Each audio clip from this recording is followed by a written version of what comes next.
driving on Highway 287, taking the loop. That's Hollow Top Mountain. And we are headed up to Pony. It's just below Hollow Top Mountain on the eastern edge of the Tobacco Root Mountain.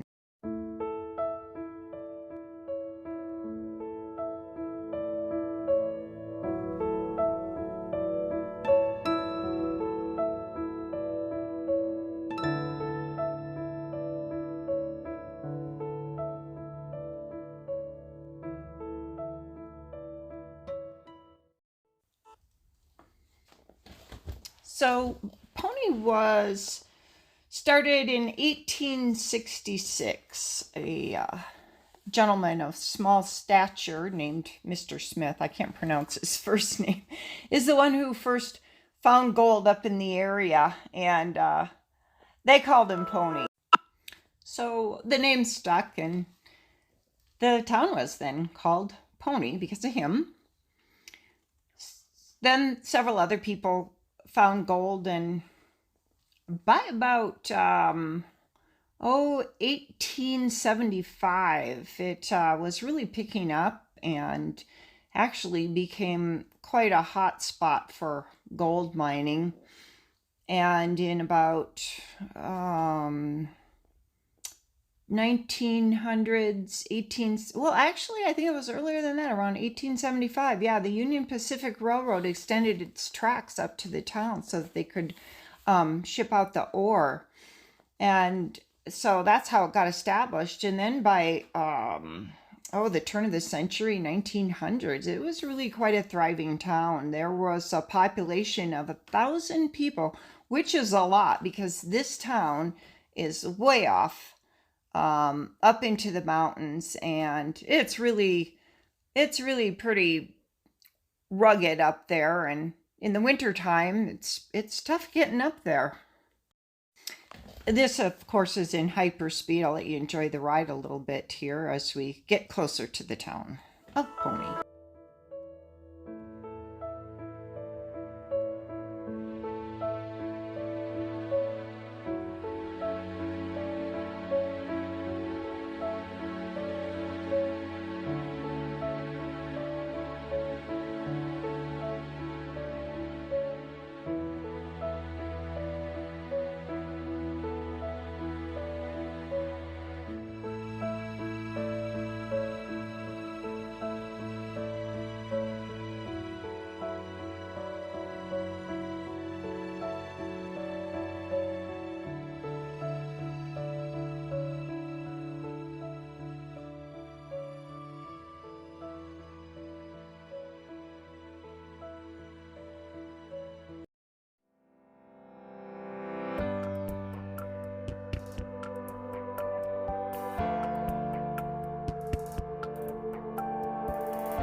Coming up is a very important part of Pony, Isdell Mercantile. It was established by a couple that came out in 1876, and it was a very important supply chain here. You can see some old pictures of the inside and the outside.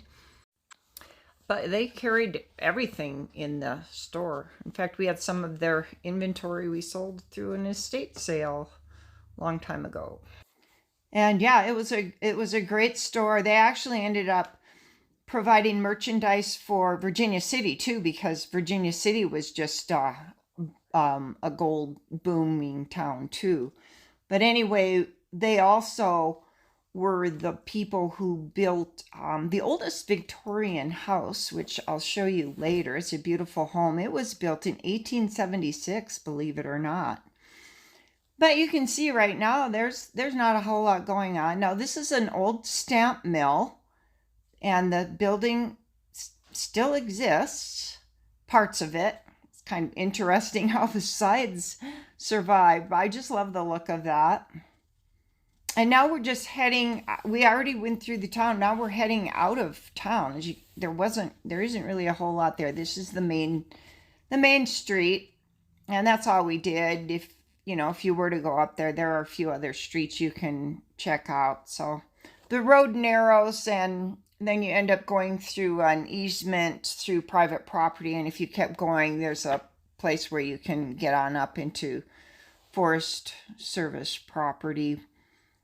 But we're at an elevation of 5,500, maybe a little bit more now because we have been climbing up. But it's kind of fun to see how it hasn't changed so much. And that's just because of the weather conditions and being so far off the beaten path. And really, there's no real estate available for sale. A few places come up, but, they're now getting to be up to $750,000 and or more, and then they sell big blocks of timber. Now this building here that you're beginning to see, I show more of it later when we come back down the road. I don't know what that building was. If anybody watching this knows, you could let us know what it was in the comments, because I couldn't find it. But it's just filled with all these junk cars and stuff right now, which was surprised.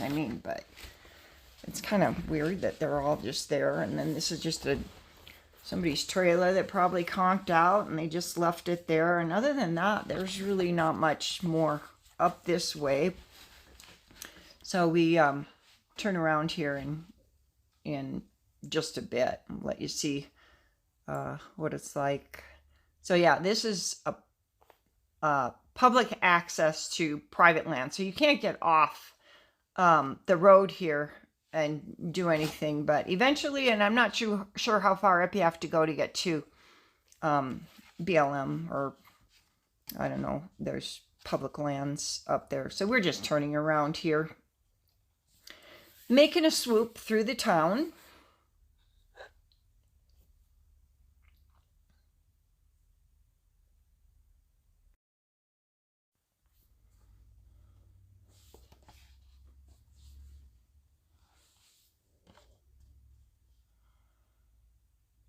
Up there in Hollow Top Mountain is where actually the sheep and lots of animals hang out up there. But it's pretty tough getting up there. It's it's a lot higher than you might think.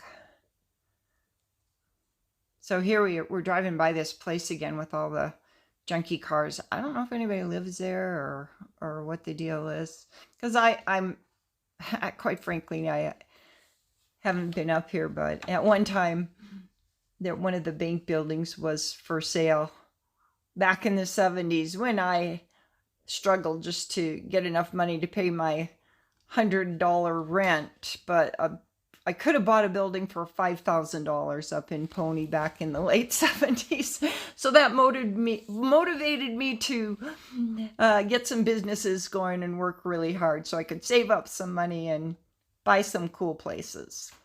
Anyway, that's just my little history, and I just think it's a charming town. I wouldn't want to live there in the winter time because I'm not really all that crazy about snow anymore. So we're just heading back down the same road. You can see it's all pretty lush and green right now, and no smoke. We've had smoky skies for the last month and a half, and today it was just a nice, beautiful bluebird sky day here in Montana. So we wanted to take advantage of it and take a drive, and this is where we ended up. So, in 1920, a fire swept through this town and a lot of the buildings burned. That's why you don't see too much, but some of the better ones held up. And actually in 1922, most all the mines shut down. So it pretty much became a ghost town. You can see there's some nicely restored older places around. And there's only 127 people living here according to the 1922 census. It looks like they do have a nice senior citizen center here, which I never knew. So yeah, this building is cool. That's what I could have bought for $5,000 a long time ago. That's the Morris State Bank, and look at how it was thriving in its day. Beautiful building. Yeah, somebody's been putting a lot of money into it. It looks like there's all new windows, and it was just not much 60 years ago.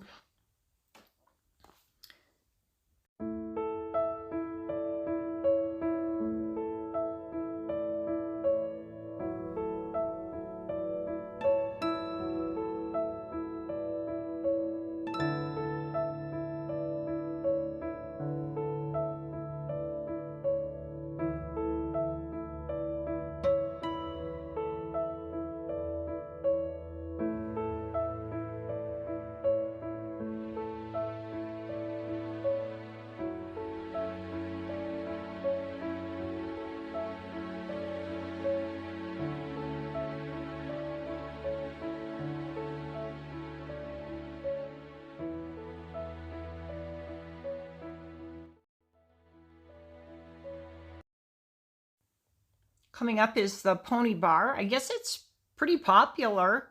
They have like singers and different things going on, so that's thriving as usual. Usually if there's a good bar, it's probably the best business there is. In fact, I don't know, there's not a whole lot of other businesses really. So coming up pretty quick is the Isdell home. It's a beautiful home, and we had an opportunity to go through it, and we actually helped them liquidate the estate when the house was sold. There it is. That was built in 1876. Yeah, it is the oldest Victorian home, maybe in Montana. I'm not really sure, but it's beautiful, and the inside is equally beautiful. I'll put a link and you can look at some more pictures of the inside if you're interested in exploring it further, so look in the description for that. There's the post office, and just down here off to the left, there is kind of like a little subdivision. You can't really see it from the video that I shot, but there's a schoolhouse there, a really nice schoolhouse. It was built by a well-known architect out of Butte, Montana.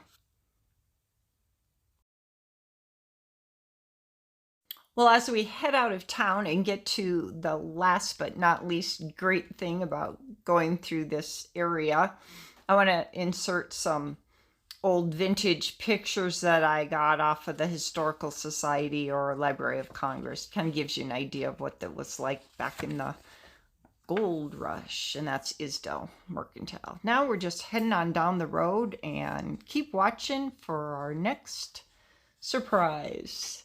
And here it is. Yeah, this is Alpaca Ranch. Kind of fun. So enjoy, and thanks for watching this video.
Well, that's our quick little trip up to Pony, Montana.